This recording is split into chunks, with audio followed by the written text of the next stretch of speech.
Aujourd'hui, je vais vous parler de 5 erreurs à éviter lorsque vous voulez commencer le business de l'agriculture.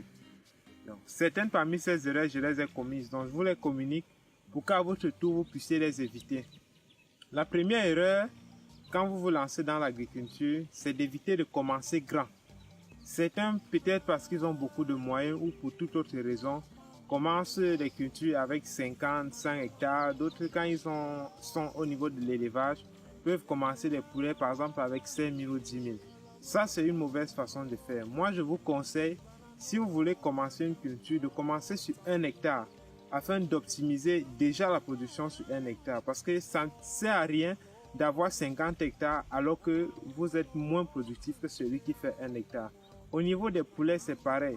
Donc, vous pouvez avoir 10 000 poulets, mais celui qui a 500 poulets optimise sa production et il est plus productif que vous. Donc, la deuxième erreur que les gens commettent quand ils se lancent dans le business de l'agriculture, c'est de compter sur le gouvernement. Moi, je pense que l'agriculture que nous faisons, c'est d'abord un business à but lucratif.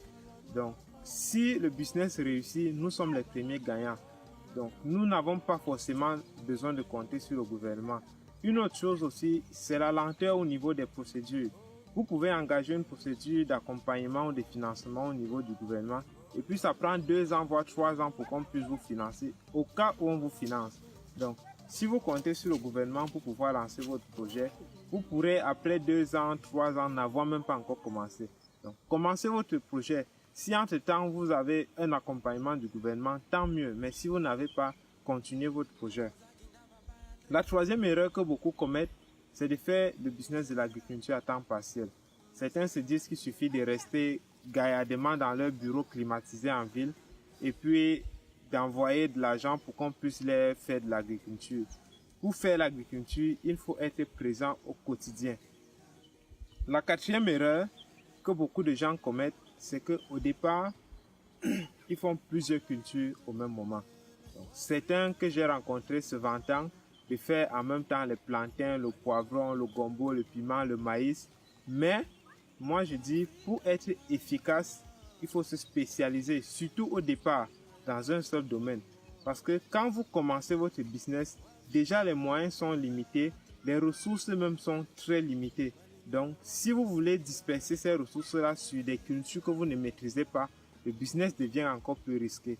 Donc, allouez ces ressources-là de manière efficace sur une culture et rassurez-vous que vous maîtrisez cette culture-là avant de pouvoir passer à une autre culture.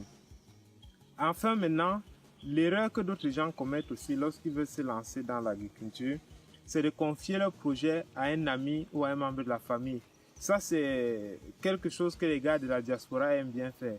Mais le piège ici, c'est que comme je vous dis, quand vous commencez un projet agricole, c'est un peu comme quand vous venez de donner naissance à un enfant. Vous ne pouvez pas confier votre bébé de 2 jours ou de 2 mois à un membre de la famille.